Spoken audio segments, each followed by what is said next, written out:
Boa noite, Poema. Vocês estão felizes? Independente dos resultados, vocês estão felizes? Vocês estão seguros em Cristo? Amém. Que alegria estar aqui, que alegria poder falar da palavra do Senhor, que alegria poder fazer parte dessa família, não é? Você pode dar um sorriso para quem está do seu lado e dizer: que bom ser família com você. Que bom ser família com você. Isso. A gente aproveita agora que não tem máscara, né? Obrigada, querido.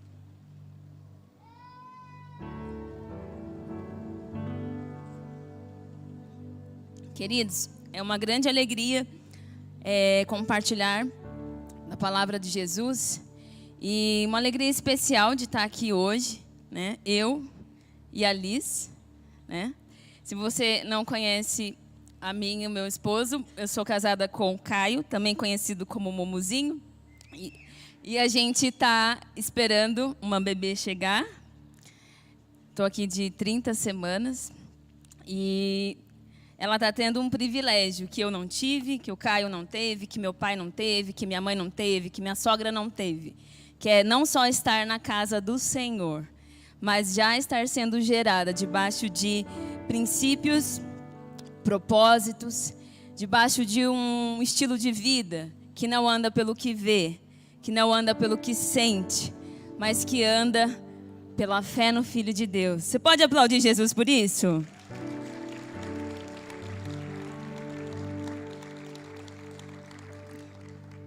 Minha mãe esteve aqui hoje de manhã e ela é do fogo. Quem estava aqui de manhã? Deixa eu ver. Ela dançou, profetizou, abençoou, chorou, deu risada.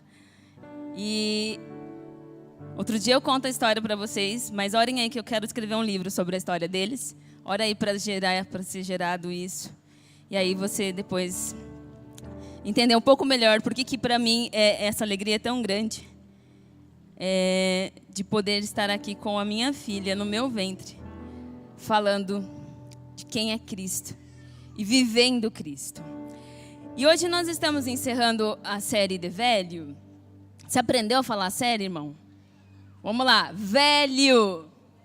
Não é velho, ok? Velho. Isso, muito bem. The velho fala para nós do valor. E o nosso maior valor é Cristo. Nós estamos aqui por causa de Cristo. Ninguém aqui saiu de casa para encontrar o melhor amigo, para vestir a melhor roupa, porque não tinha o que fazer no domingo. Nós viemos por causa de Cristo. Nós estamos aqui por causa do sacrifício de Cristo. Mas se eu pudesse dar um tema a essa mensagem, eu diria que seria o valor no reino dos céus versus o reino dos homens.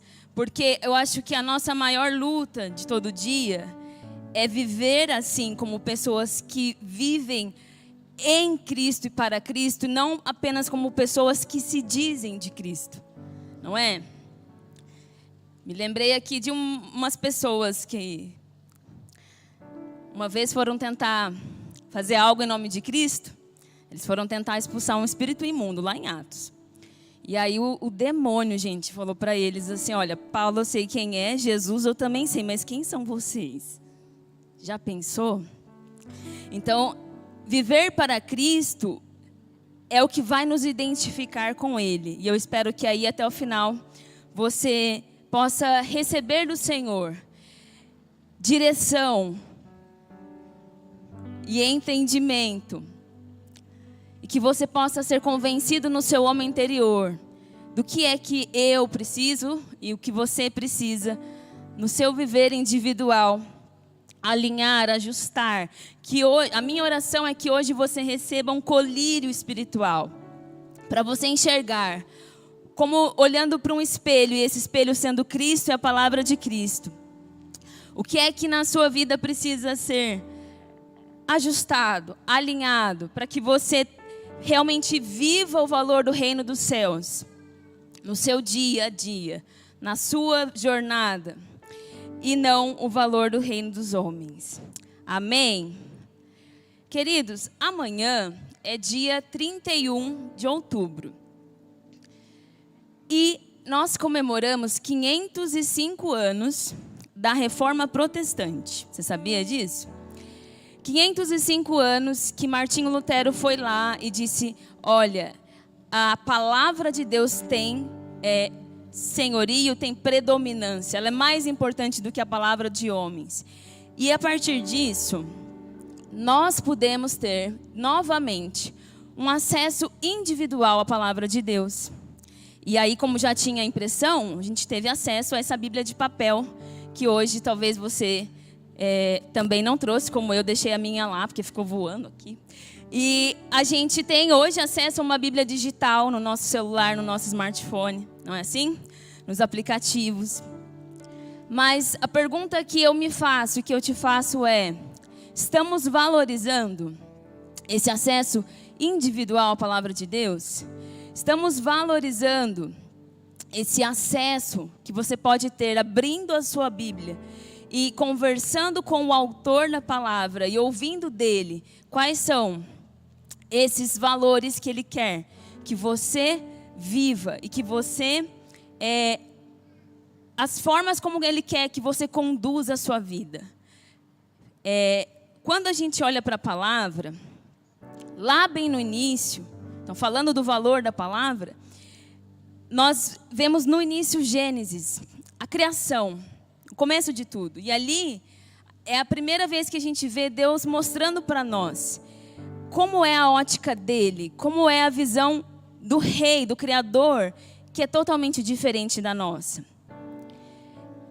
O criador, quando ele faz todas as coisas, e a gente lê lá em Gênesis 1, e no verso 27 ao 29, ele vai falar assim, que Deus, quando fez todas as coisas, ele viu que tudo era muito bom. E passou a noite e a manhã e encerrou o sexto dia. E quando a gente observa esse texto da criação, nós vemos que Deus valoriza aquilo que ele fez. Ele valoriza o processo do que ele fez, porque ele não podia ter feito tudo de uma vez. E haja o mundo, e houve o mundo. Você já parou para pensar sobre isso? E hajam as pessoas todas de uma vez. E aí nascia um monte de Adão, um monte de Eva, um monte de gente. Deus não é um Deus de resultados. Deus não é um Deus de produção industrial. Deus é um Deus da vida, que gera vida, que traz a luz. É por isso que eu vou dar a luz. Amém? Você está comigo? E aí Deus valorizou o processo, cada dia fez uma coisa. E depois que ele viu que tudo era muito bom, ele estava satisfeito, ele teve prazer na sua criação. O que ele fez no sétimo dia? Descansou. E você, está descansando? Ou está trabalhando 30 por 30? E achando legal falar, estou na correria, estou exausto. Queridos, o Senhor nos ensina a desfrutarmos do nosso trabalho, a trabalharmos sim com honra, nos dedicarmos, mas a descansar nele. E a trabalhar e a descansar sabendo que vem dele, né, o nosso recurso. Então, como pessoas que valorizam a palavra de Deus, o Deus Criador, que é um Deus de processos, a gente também pode olhar para a vida de Jesus e perceber na vida de Jesus também esses processos, esses valores. Porque Jesus também não nasce adulto. Jesus também não vem no dia... Vou fazer aqui uma analogia, tá? Na quinta-feira, antes da sexta que ele tinha que morrer. Já pensou? Que legal. Ele vem, desce, abre os céus aqui na quinta, morre na sexta, ensina pra gente que o sacrifício é importante, ressuscita e tá tudo pago. Não seria simples? O que a gente teria aprendido? A gente teria aprendido uma salvação instantânea. Uma salvação que não modela o nosso viver. Você sabia que Cristo, ele é o maior, o primeiro e o maior, eu diria, pedagogo da história? Porque ele não só diz como a gente tem que viver, mas ele mostra com a vida dele todinha. Desde o fato de que ele vem no ventre de Maria e ele cresce como todos nós. E ele passa todos os processos da vida. E aí, quando adulto, ele vai exercer o seu ministério e então ele vai morrer seguindo os processos, sem pular etapa. sem pular os processos. Ele está nos ensinando, não só pelas suas palavras, o que fazer e como fazer, mas com o seu modo de viver, com a sua vida. Hebreus 5, se eu não me engano, diz que Cristo aprendeu a obediência, aprendeu a maturidade pela obediência. E ele sofreu para obedecer e assim ele se tornou maduro. Pensa comigo, ele já era Deus, mas ele como homem amadureceu obedecendo. O que ele foi que ele obedeceu? Ele obedeceu não só ao Pai, como a gente crê, que a gente sabe, mas ele obedeceu também os processos da sua vida. Foi bebê, foi menino, foi homem que trabalhou, ajudou a sustentar a casa, que é isso que a história nos conta, aqueles anos. O que Jesus fez dos 12, quando ele some da narrativa e aparece com 30? Trabalhou, lavou louça, limpou o chão, tirou o lixo, lavou o banheiro, escovou o dente, não é?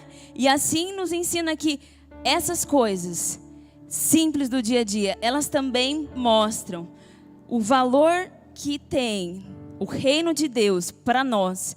Porque o valor do reino de Deus, ele não está do lado de fora. Ele não pode ser como essa caneca, visto do lado de fora, apalpado, mas o valor e o reino de Deus, ele está entre nós e dentro de nós. Amém? Então Jesus, com esse estilo de vida, ele diz, lá em Mateus 13, se você puder ligar a sua Bíblia ou abrir comigo, Mateus 13, 44 ou 46. Mateus 13, 44 ao 46. Eu quero deixar também aqui, enquanto você abre, uma dica de leitura, quem puder, quiser anotar. Liturgia do Ordinário. É um livro escrito por uma mulher, uma pastora, então pode ser que as mulheres se identifiquem mais, mas se você, mulher, não gosta de ler, pede para o seu marido ler para você antes de dormir. Assim, vocês já fazem uma coisa junto, ele já lê para você em voz alta, você já dorme em seguida, já faz um devocional ali, não é isso? E se você é mulher, lê, seu marido não lê o livro, você conta para ele. E a galera jovem faz a mesma coisa, lê e manda aí o WhatsApp, o resumo para os amigos. Mas esse livro é um livro que eu estou relendo aí, e ele fala disso que eu estava dizendo sobre Cristo. Sobre as coisas simples que fazemos, liturgia do ordinário. Por que ordinário? Nosso dia a dia, ela conta a vida dela da hora que ela acorda até a hora que ela dorme, incluindo aí momentos simples como arrumar a cama, escovar o dente, achar a chave, brigar com o marido, não querer ler o e-mail. Quem como eu não gosta de fazer planilha, pular as planilhas, né? Pular a burocracia, deixar que alguém faça. E em tudo isso, ela vai mostrando como isso tem muito a ver com o que fazemos aqui no momento litúrgico. Então, quando nós abrimos a nossa Bíblia, por exemplo, agora que você abriu comigo, isso deve refletir como nós estamos nutrindo a nossa alma, como nós estamos nutrindo a nossa vida. Vou ler o texto e eu já falo mais da nutrição. Ó, você abriu aí, ligou? Mateus 13, 44.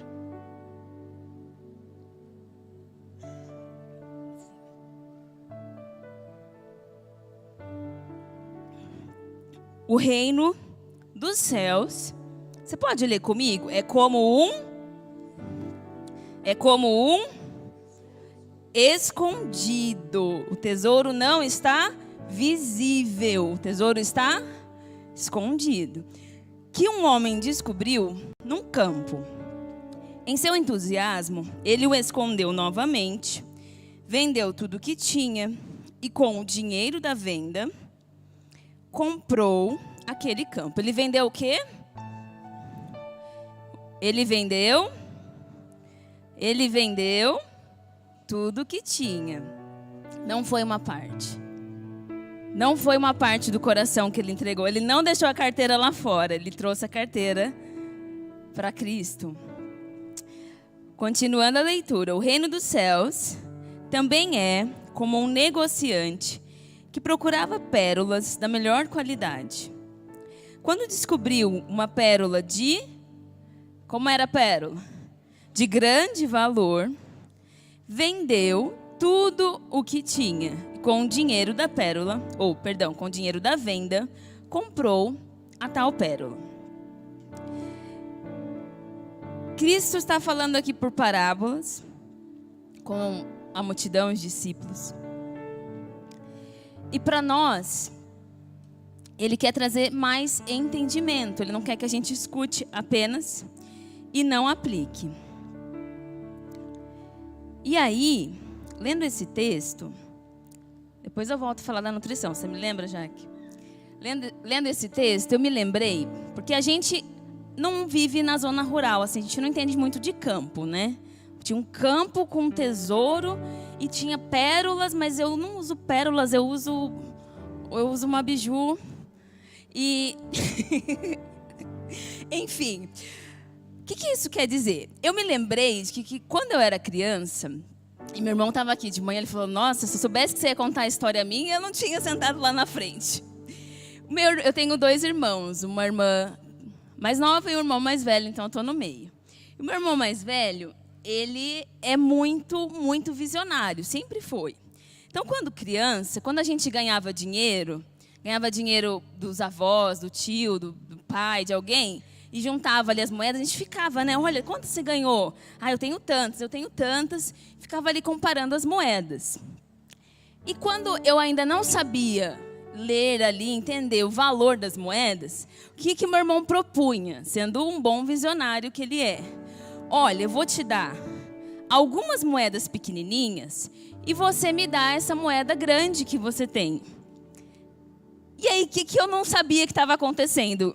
Ele estava me dando 3, 4 moedas de 10 centavos e eu devolvia para ele a minha moeda de R$1. Ou eu dava para ele uma moeda de 50 centavos e ele me dava 2 moedinhas ou 3 moedinhas de 10 centavos.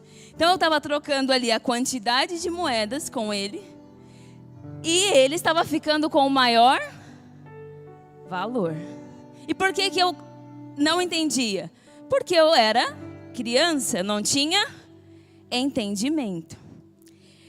E às vezes nós somos enganados assim por falta de entendimento. É Jesus também quem diz: o meu povo perece por falta de conhecimento. E esse conhecimento não é o da informação que a gente digita no Google e sabe dizer, é o que a gente sabe aplicar. Ok? Eu poderia dar alguns exemplos culinários aqui, que eu sei várias receitas assim de cabeça de falar, né, Dani? Mas, todavia, entretanto, porém, eu não sei aplicar.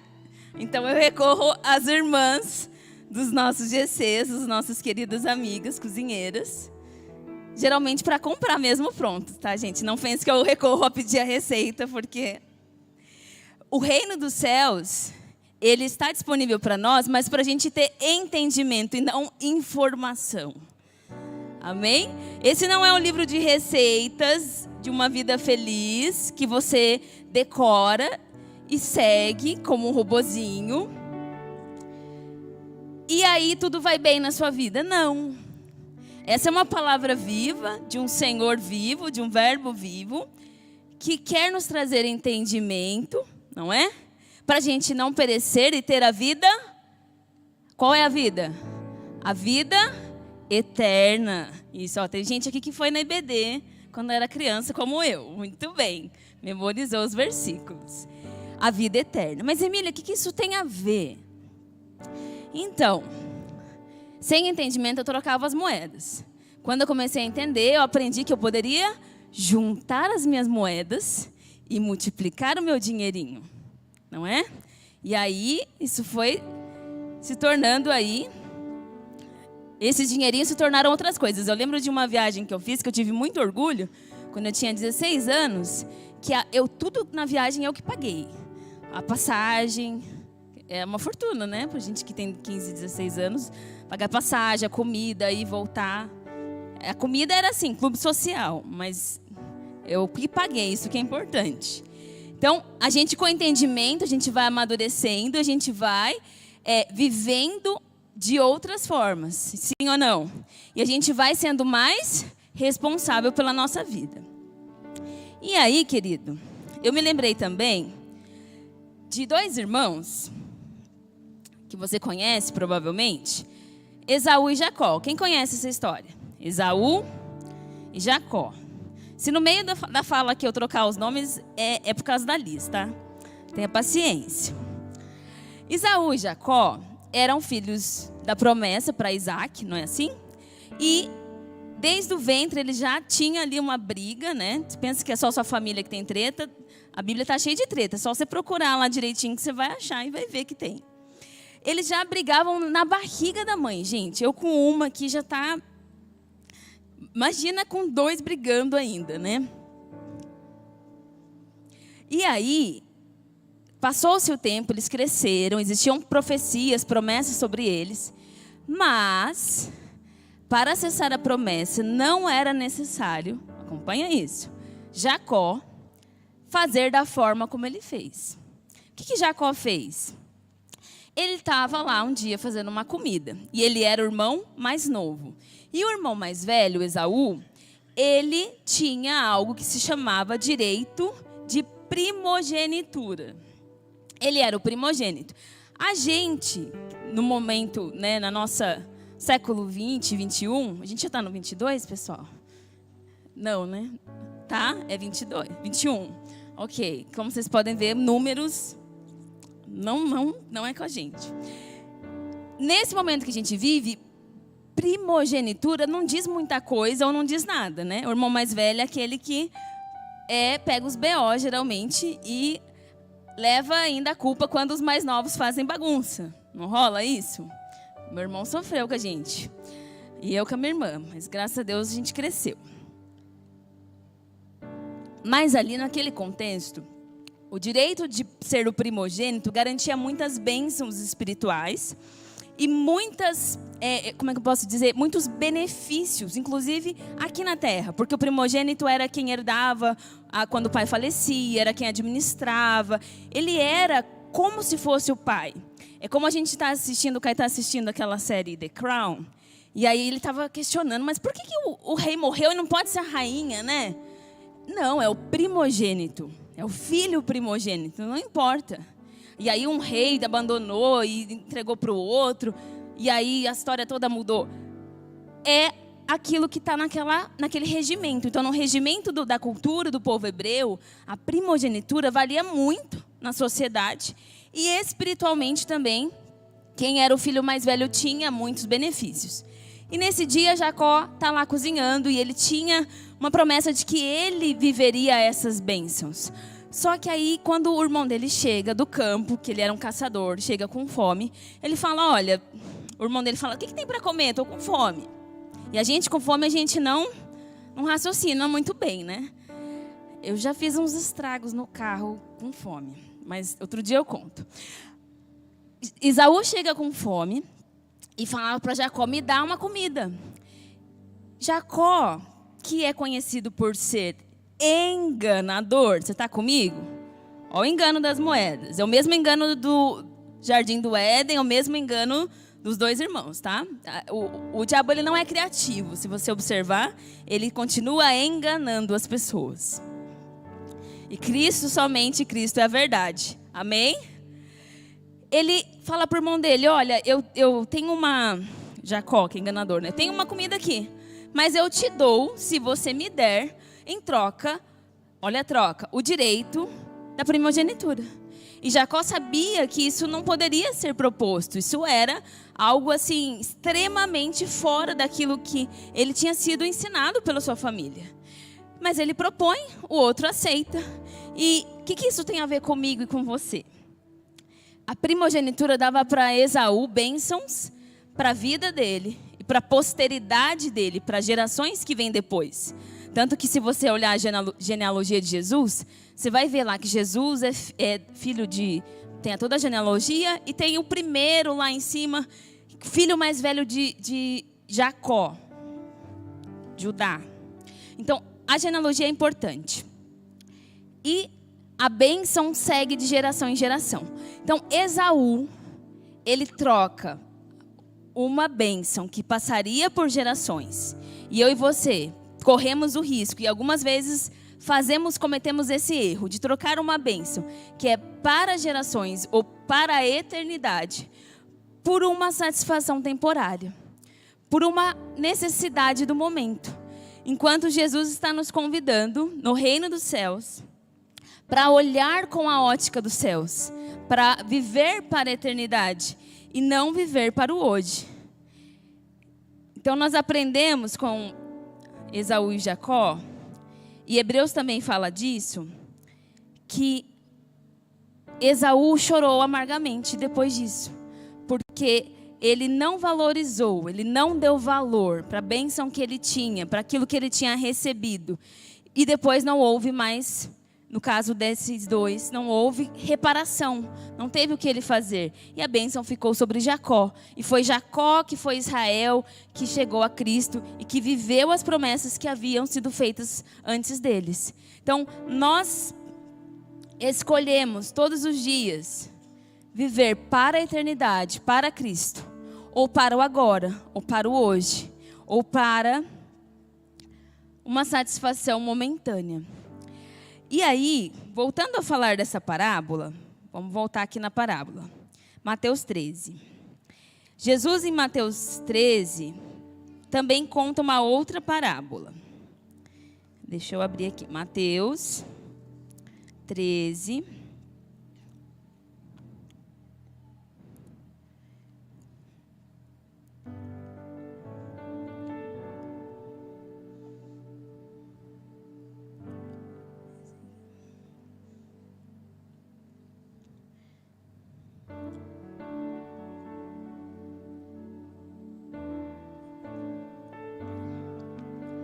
Todo o capítulo 13 tem algumas parábolas, várias parábolas, porque Jesus está procurando que as pessoas entendam um pouco dessa mensagem, mas ele também quer revelar alguns segredos espirituais depois, na intimidade, para os seus discípulos. Tanto que se você lê a sequência, algumas parábolas os discípulos também não entendem, depois eles perguntam, e Jesus começa a explicar para eles em particular, na intimidade. Mateus 13, 33. Jesus também contou a seguinte parábola. O reino dos céus é como um fermento usado por uma mulher para fazer pão. Embora ela coloque apenas uma pequena quantidade de fermento em 3 medidas de farinha, toda a massa fica fermentada. Queridos, como eu estava dizendo, voltei a falar da nutrição agora. Eu sei a receita e não sei fazer o bolo, né? Bolo de milho, uma lata de milho, uma lata de óleo.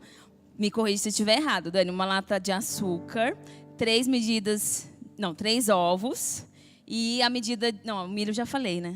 É que eu estou confundindo com o de trigo. Falei tudo, cadê a Pamela? A Pamela que tem essa receita aí. E o fermento é só uma grande ou pequena? Pequena quantidade. Uma pequena... Olha aí no seu texto, está escrito aí. Uma pequena quantidade de fermento em... aqui está escrito 3 medidas de farinha. Esse bolo podia ser de cenoura. Podia, Dani? Podia. Põe a cenoura, pronto, bolo de cenoura. Emília, mas como é que você foi da moeda para o bolo, para o fermento, e o reino dos céus e o valor? Que coisa estranha. Você vai ver que não é. Aquele livro que eu comentei, Liturgia do Ordinário, ele fala também sobre esse estilo de vida nosso, que a gente não sabe valorizar tanto, muitas vezes, o alimento e a nutrição, porque nós somos a geração do iFood, a geração do drive-thru, do hot dog, do miojo, não é assim? Quem gosta de um hot dog bem feitinho? Meu Deus. Nós somos a geração da comida pronta, da comida rápida, da comida industrializada, da comida que a gente não conhece quem foi que plantou a semente, quem lavrou, não é assim? Minha mãe estava contando ontem lá no chá, eu acho que foi no chá para as meninas, ou foi em casa, que ela tomava a água do arroz que vinha da plantação e que aquilo era nutritivo. Olha que diferente. A gente não é desse contexto em que a gente moe lá o café, traz e toma. poucos de nós já viu alguém tirar um leite. Você já viu? Deixa eu ver a galera mais nova aqui. Você já viu alguém tirar o leite da vaca? Sem filme, ao vivo. Cadê? Ah, bastante gente. Mas você tomou o leite? As caras. Nós não somos essa geração. Nós somos a geração do mercado, agora do delivery. Você gosta de fazer delivery também? Eu achei tão prático. Você faz a listinha, chega na sua porta, não precisa passar estresse, não se estresse com a musiquinha do mercado. Mas, querido, aqui Jesus está dizendo o que para nós? Que uma pequena quantidade de fermento, uma pequena quantidade de valor, pode impactar um grande número de pessoas. Um pequeno sacrifício pode dar vida a muitas pessoas, que é isso que Cristo fez. Um pequeno gesto seu, onde você anda, onde você estuda, onde você convive, pode alcançar muitas pessoas. Assim como o pequeno erro de 2 minutos de Esaú prejudicou gerações da família dele, uma pequena decisão correta, como foi, por exemplo, a de Raabe, que escolheu ajudar o povo de Deus e não ajudar o povo que estava ali como povo inimigo, uma pequena ação, ela pode trazer uma grande salvação, um grande fruto e não um grande resultado. E na nossa nutrição, voltando a falar da nutrição, nós, como pessoas que valorizam o reino, somos pessoas que valorizam a palavra e que param para sermos corrigidos, edificados, transformados por essa palavra. E essa transformação é o processo de santificação, é o processo que é difícil, porque é você olhar para a palavra e falar assim: nossa, Jesus, mas de novo isso? Nossa, Senhor, mas eu tenho mesmo que lidar com isso, eu não consigo, Senhor. Mas o próprio Cristo nos diz que se nós nos submetermos a Ele, entregarmos todas as coisas, Ele pode transformar a nossa vida. Você crê nisso? E aí, vivendo como pessoas que vivem para o reino dos céus e que não vivem apenas daquilo que é fácil, porque é muito mais fácil a gente ligar uma pregação no YouTube, no Spotify, né? Sair para lavar uma louça, para lavar o carro, para andar de busão. E aí ouvir aquela mensagem, gravar 10% e falar: nossa, Jesus me tocou. Eu estou cheio de Deus. Do que a gente sentar, abrir a Bíblia lá em silêncio. Que tem hora que é chato, às vezes dá sono. Se você já perdeu o sono à noite, lê a Bíblia com pouca luz que relaxa, você volta a dormir. Impressionante. Mas se for no celular, talvez você fique um pouco mais perdido, né? Quando a gente para sozinho ali para ler, é mais trabalhoso, porque a gente vai ter que cavar, a gente vai ter que ter um pouco mais de trabalho, assim como na cozinha. Se eu compro a marmita pronta do iFood, meu único trabalho é fazer a ligação e o Pix, mandar a mensagem, que melhor do que ligar. Se eu tenho que fazer, eu tenho que pensar no ingrediente, eu tenho que prestar atenção no tempero, difícil. Eu tenho que prestar atenção no fogo, eu tenho que escolher a combinação. Eu tenho que gastar o meu tempo, eu tenho que perder um certo tempo. Mas como a gente gasta o nosso tempo? Fala de quem a gente está valorizando, quem a gente ama e quem a gente teme. Faz sentido para você? Se nós gastamos tempo para nutrir nossa família, nós estamos mostrando que amamos a nossa família. E aí, se for também para comprar uma comida de melhor qualidade, também é amor, tá bom? Tá tudo bem. Mas tenta lá fazer uma coisinha assim, um dia, pelo menos. Queridos, nesse mesmo texto de Mateus 13, vamos lá comigo. Você está aí comigo? Tem mais uma parábola, tá junto com a que eu acabei de ler. Tá próximo. 33 foi a que eu li, do fermento. E agora eu vou ler 31 e 32. Mateus 13, 31 e 32. Amém? Então Jesus contou outra parábola. O reino dos céus é como a semente de mostarda que alguém semeia num campo. É a menor de todas as sementes, mas se torna a maior de todas as hortaliças. Cresce até se transformar em árvore, e vêm as aves e fazem seu ninho em seus galhos. Então aqui o reino dos céus é como uma semente de mostarda. Você conhece semente de mostarda? Eu não, eu acho que eu nem sei reconhecer a folha de mostarda. Não é mostarda do hot dog, tá, gente? Procura no Google depois. É uma folha, não é isso, meninas? É bem nutritivo. É uma sementinha, mas não tem uma folha? Na árvore. Ah, tá. Enfim, tá vendo que eu não sei. A semente de mostarda, Jesus disse que ela é a menor de todas. De novo, nós estamos vendo que para Jesus, quantidade, números e resultados não importam. Não tem valor. A menor semente faz crescer a maior árvore. E isso simboliza algumas coisas para nós. Simboliza a própria vida de Cristo, que vem no ventre de Maria, né, como eu disse, uma semente, um bebê, que vai crescer. E toda a vida dele, de cada pequeno detalhe, mostra para a gente como viver para Deus. Como viver como filhos de Deus. Fala também da forma como Jesus morreu, que a sua morte, João fala que para que todos pudessem ser salvos, né? Para que a vida alcançasse a todos que crescem, que creem em Jesus.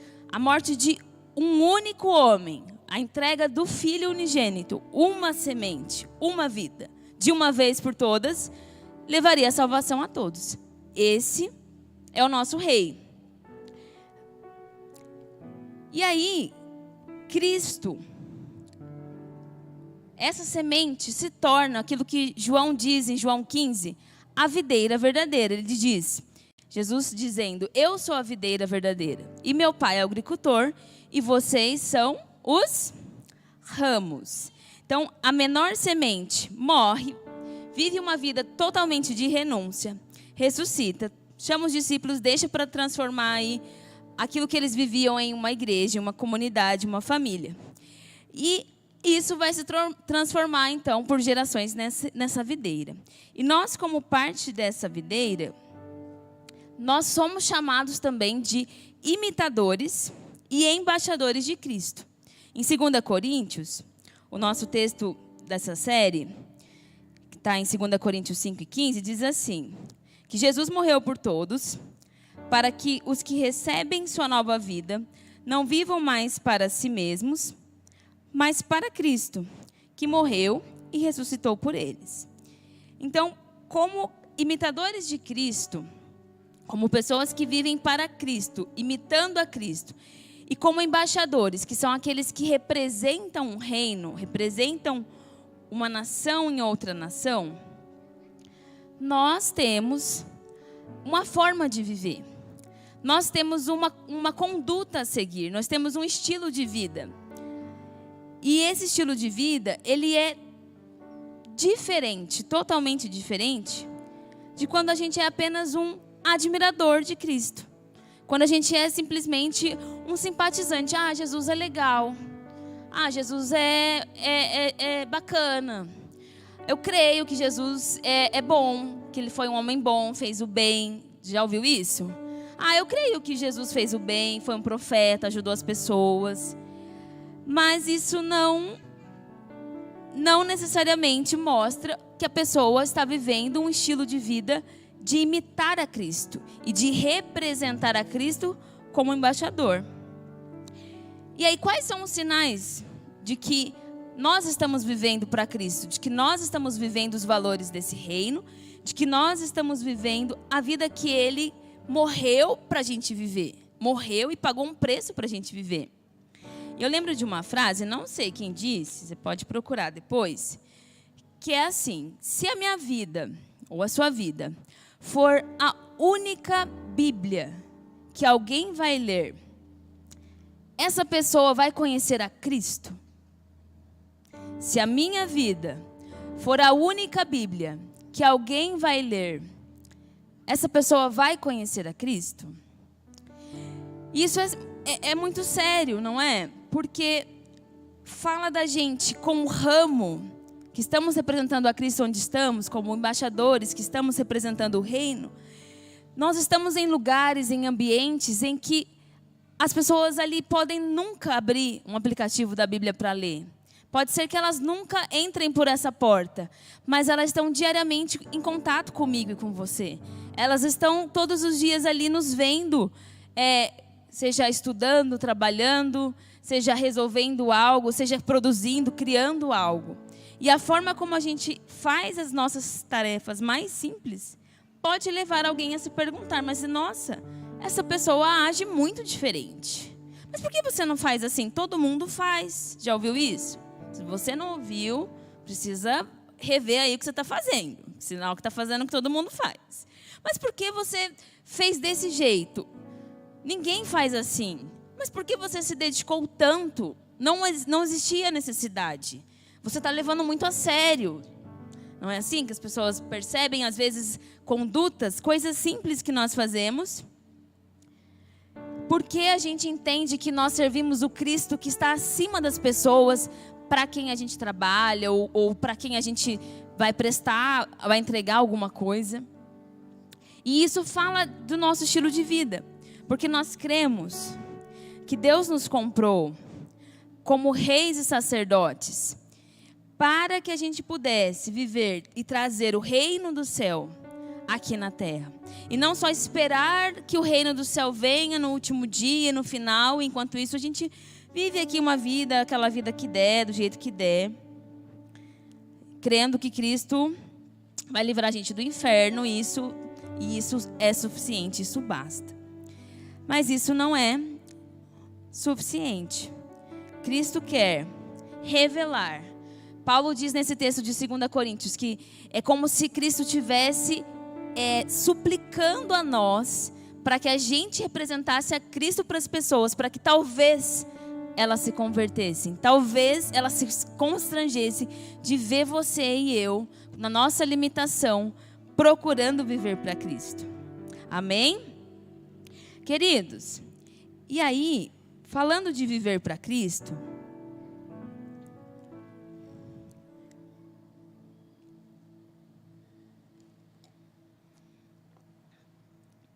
nós entendemos pela palavra que viver para Cristo é viver para o corpo de Cristo, no corpo de Cristo. Esse ano a gente teve tanta série abençoada aqui, e eu lembro que algum dia alguém disse assim que nós não apenas vamos à igreja, mas nós nos reunimos como igreja, não é assim? Nós não apenas servimos no culto, mas nós vivemos um culto de serviço ao Senhor. E tudo isso a gente faz como corpo. Tudo isso a gente faz como parte da videira, fazendo parte desse corpo, em que Cristo é o cabeça, e em que Cristo nos diz para onde ir, em que Cristo conduz esse corpo. E nós não andamos apenas por aquilo que queremos, não é? E nós não valorizamos dentro do corpo uns aos outros e as nossas funções com a perspectiva humana. E aí, nós aqui na nossa casa espiritual, ouvimos muito e falamos muito sobre o sacerdócio e o governo. E se a gente está vivendo para Cristo, tudo isso não pode ser um fardo.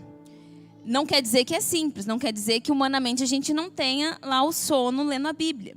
Mas precisa ser algo que o nosso coração queime. Nós precisamos continuar queimando para estar com Jesus em secreto e ouvir a voz dele. E nós precisamos continuar dispostos e interessados em rever, em olhar para nós mesmos, olhando para a palavra e caminhando como corpo. O que é na nossa vida que precisa ser governado por Cristo? O que é que nas nossas atitudes e na nossa conduta precisa ser transformado pelo governo de Cristo?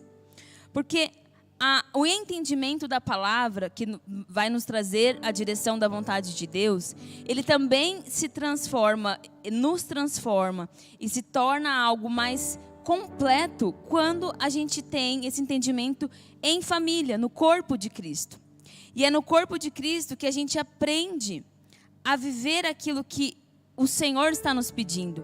É no corpo de Cristo que a gente vai conseguir aplicar a Cristo, aquilo que Cristo está nos dizendo, seja na nossa família, seja nas nossas finanças, seja no nosso trabalho. Porque a gente aprende por exemplo, a gente aprende observando alguém. E se a gente caminhar sozinhos, esperando viver para Cristo assim, nós não vamos conseguir. E é aí que se torna pesado, é aí que se torna um fardo viver para Cristo. Você lembra quando você aprendeu a andar de bicicleta? Quem lembra? Deixa eu ver. Eu lembro, eu tenho várias cicatrizes aqui no meu joelho, na minha perna. E era uma fase muito gostosa, porque eu vivia com vários primos e o meu irmão, que já era mais velho. E eu tinha, assim, uma certa ansiedade, sabe? Tive essa ansiedade para aprender a andar de bike, para ler, para um monte de coisa. Queria aprender antes porque eu via os mais velhos fazendo. Quando eu fui andar de bike, eu lembro da primeira bicicleta que eu tive, que tinha umas rodinhas, e aí eu andava nela, consegui me equilibrar. Mas eu queria mesmo era andar na bicicleta do primo Bruno, mais velho, sem rodinha, maior do que eu. Porque a gente olha para quem está perto de nós, não é assim? E a gente quer experimentar algo que o outro está experimentando, que eu ainda não experimento. Ou se eu reconheço na vida de alguém uma maturidade que eu ainda não tenho, a gente quer crescer, isso é muito bom. Porém, como criança, eu não podia simplesmente subir na bike e sozinha aprender a andar na bicicleta maior, ou tirar a rodinha da minha bicicleta para andar. Então eu precisava sempre estar com os meus primos, acompanhada de pessoas mais maduras, mais experientes do que eu, para me corrigirem, para me trazerem equilíbrio, para segurar a bike, para me dizer o que eu estava fazendo errado, para eu conseguir finalmente deixar as rodinhas e andar na minha bicicleta. E assim é na nossa vida, em tudo que a gente precisa fazer de forma prática, seja para aprender a dirigir um carro, seja para aprender lá a bendita da culinária. Nós precisamos de pessoas ao nosso lado para nos dizer, pessoas mais experientes, para nos instruir, para nos corrigir, para nos auxiliar nesse processo. E é por isso que é tão importante o que a gente chama aqui de vida na vida, que vai muito além de você vir aqui no domingo, ir lá na terça-feira, na quinta, no seu GC, e compartilhar, ouvir a palavra, é você sentar com pessoas que vão te dizer, olha, você caiu da bicicleta aqui, porque você pisou no freio na hora errada. Você, no caso, quando eu estava aprendendo a dirigir, também foi uma luta. Você morreu na rampa porque você não controlou o pé direito da embreagem e aí, na hora da marcha, fez tal coisa errada. Nós precisamos, em família, estar com pessoas que têm uma maturidade que a gente não tem em algumas áreas para nos conduzir, para nos servir de exemplos para a gente imitar, porque nós somos imitadores de Cristo, mas também Paulo diz, olha, me imitem, porque eu estou imitando a Cristo, e eu estou numa caminhada que vocês já podem me imitar, porque o que vocês estão vivendo eu já vivi. Então, como família e como corpo, nós precisamos andar juntos para a gente amadurecer e para a gente governar na nossa vida. E como eu estava falando do processo, isso não é da noite para o dia. É preciso que a gente persevere, é preciso que a gente não desista no primeiro confronto que a gente ouve, na primeira tentativa que a gente se frustra de fazer aquilo que foi dito para a gente fazer, ou aquilo que a gente entendeu que deveria. Porque nós estamos com os nossos olhos no valor eterno da nossa vida, da nossa alma. Nós estamos com os nossos olhos no reino dos céus, que ele não vai aparecer para as pessoas de uma forma natural, humana, mas de forma invisível na nossa conduta, no nosso amadurecer, na nossa responsabilidade. Isso vai manifestar a Cristo e vai ser através de nós. Nós cantamos aqui que o Senhor ama a justiça, não é isso? E odeia a iniquidade. Tudo isso vai ser representado aí no mundo por pessoas que também, como Cristo, amem a justiça e odeiem a iniquidade, que ajam assim, mas não é fácil, porque a gente, como diz o salmista, a gente nasce já, e aí já entra em contato com o pecado e a coisa vai ficando complicada. Mas no corpo e na família, se a gente não desiste do processo de amadurecer, nós poderemos nos tornar como Cristo, pessoas que realmente trazem os valores da terra aqui e que governam a sua vida as áreas que Jesus vai nos dando maturidade e crescimento, e nos tornamos essas pedras preciosas que representam a Cristo. E aí, o último texto que eu quero ler com você está em 1 Coríntios 3, que diz assim, 1 Coríntios 3, você que for ligar aí ou abrir, 3 e 12.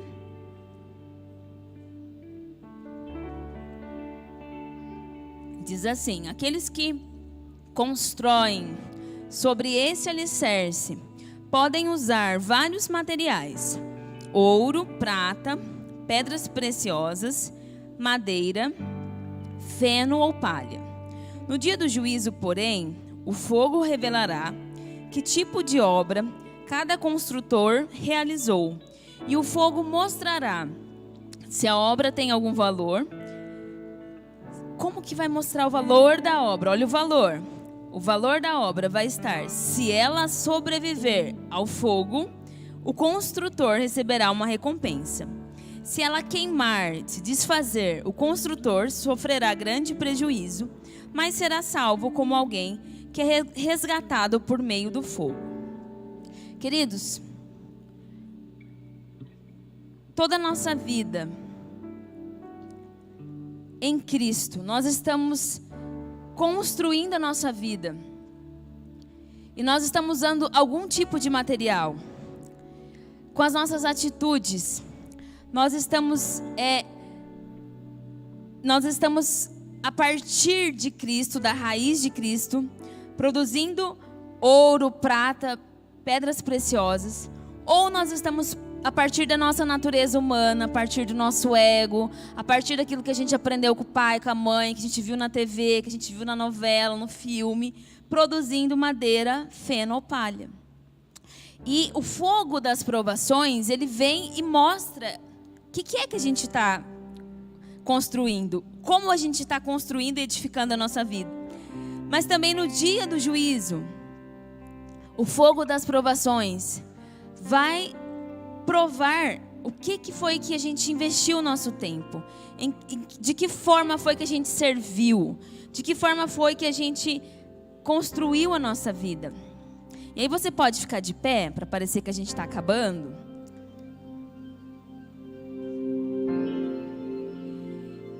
Nós já ouvimos aqui hoje sobre o homem que ele descobriu que tudo que ele tinha guardado não ia servir para a vida eterna.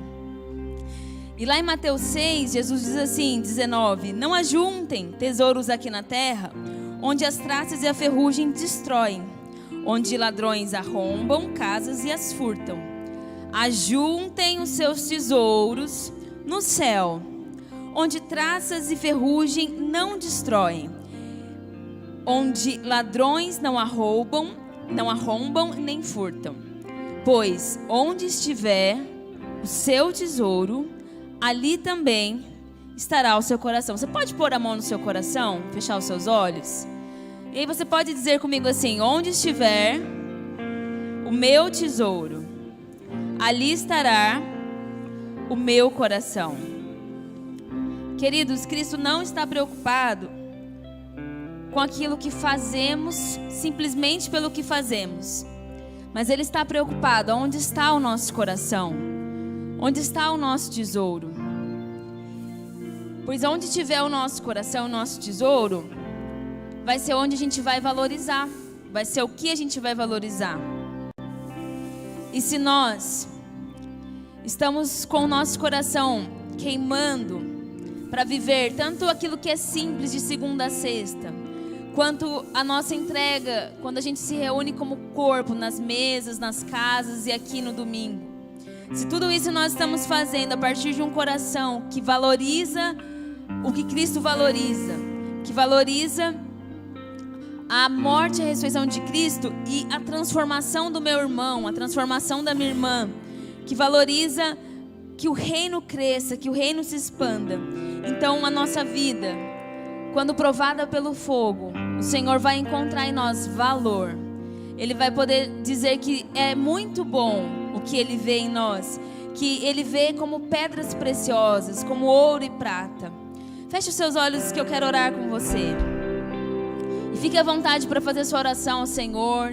Se você quiser vir à frente, se você quiser ficar de joelhos, deixa o Espírito Santo comunicar a você de forma pessoal e individual. O que é que Ele quer provar pelo fogo? Quais são os valores que Ele quer que você priorize hoje, e não ano que vem, e não daqui 10 anos, e não quando tal situação mudar? Deixa o Espírito Santo falar no seu coração.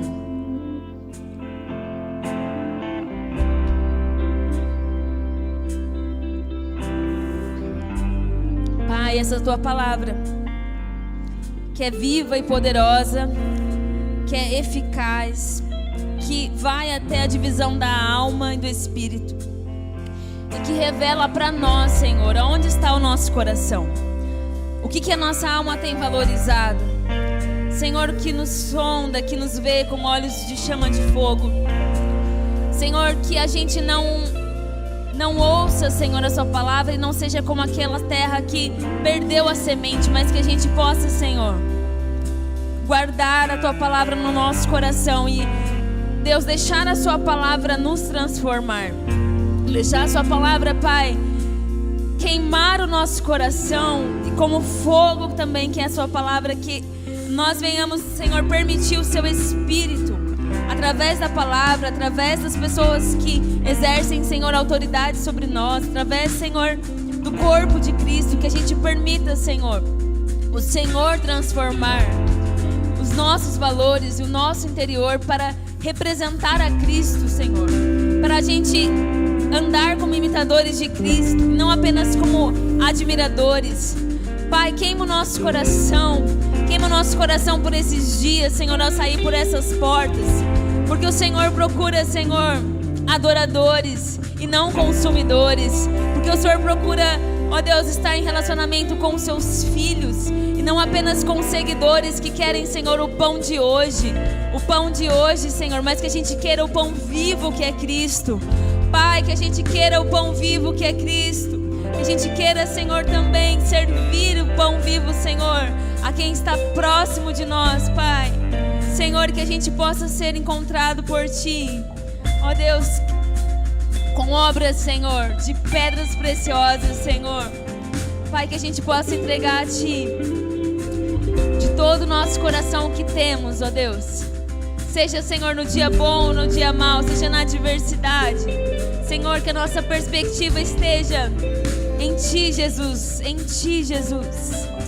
Nós Te louvamos, Senhor, pela Sua bondade, por esse privilégio de fazermos parte de um reino inabalável, de fazermos parte de um reino que não depende de homens, que está entre nós e através de nós.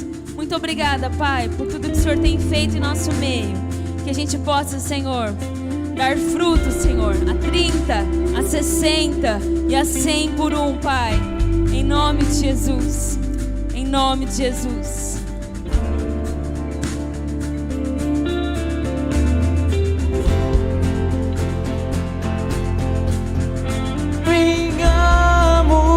Brigamos pelo que vemos, o que nos move é o que nós cremos. Nação Santa, somos a igreja,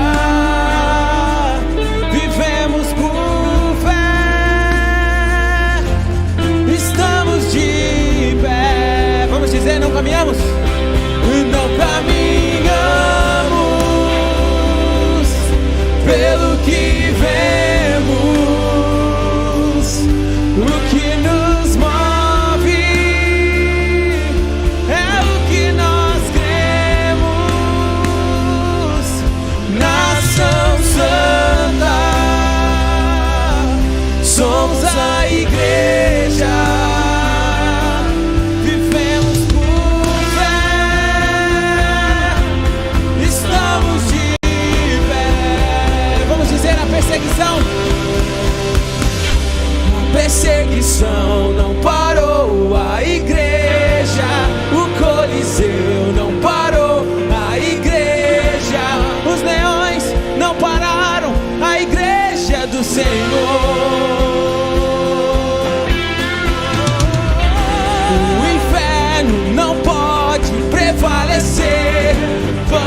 avançar, não vamos parar de crescer.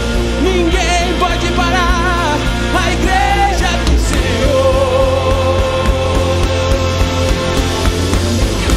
A perseguição não parou a igreja, o Coliseu não parou a igreja, os leões não pararam a igreja do Senhor.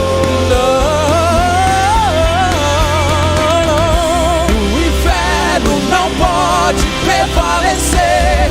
Vamos avançar, não vamos parar de crescer. Ninguém pode parar a igreja do Senhor. E não caminhamos pelo que vemos. O que nos move é o que nós Nação Santa, somos a igreja, vivemos por fé, estamos de pé. Aleluia. Queridos, o nosso maior valor é Cristo, amém? E se o nosso maior valor é Cristo, Ele habita em nós, é como a Emília disse. Foi benção demais essa ministração. Então, a partir de nós temos que manifestar os valores de Cristo através da nossa vida. E nada vai parar a igreja do Senhor Jesus, como acabou de ser cantado aqui. As portas do inferno não vai prevalecer contra a igreja do Senhor. Isso é uma palavra que está na Bíblia, que o Senhor diz para nós. Então é uma promessa de Deus. E quando Ele dá uma ordem lá, acontece. Ele falou: haja luz, houve luz, sem ter luzeiro. Antes de fazer sol e lua, Ele falou: haja luz de Cristo sobre a terra. E aí Jesus, enquanto Ele esteve aqui, Ele disse assim: ó, enquanto eu estou aqui, eu sou a luz do mundo. Agora quando eu for, vocês serão a luz do mundo. Por quê? Porque eu vou habitar em vocês. E nós precisamos ser luz do mundo lá fora, queridos. Nós precisamos manifestar os valores de Cristo lá fora. Amém? Feche seus olhos, vamos agradecer a Deus por esse culto. Pai, muito obrigado, Senhor Jesus, por esse culto, pela Tua palavra viva, transforma, nos transformou aqui nessa noite. E eu quero te pedir, Pai, em nome de Jesus, um empoderamento, Pai, um fortalecimento na fé de cada um que está aqui nessa noite, Deus. Nós não seremos governados por nenhuma circunstância. A nossa vida, ela é do Senhor Jesus. Que cada um receba aqui nessa noite, Pai, uma porção dobrada, Pai, em fé, em continuar caminhando sobre uma verdade, como sobre uma palavra, tendo os olhos fitos somente no Senhor, em nome de Jesus. E que os valores de Cristo continue sendo, Pai, visto através da vida de cada um aqui, Pai, em nome de Jesus. Nós queremos continuar sendo a luz de Cristo lá fora, independente de qualquer circunstância, em nome de Jesus, amém? Então aplauda o Senhor Jesus bem forte, que vocês possam ter uma semana abençoada, na paz do Senhor Jesus. Deus abençoe. A perseguição não para.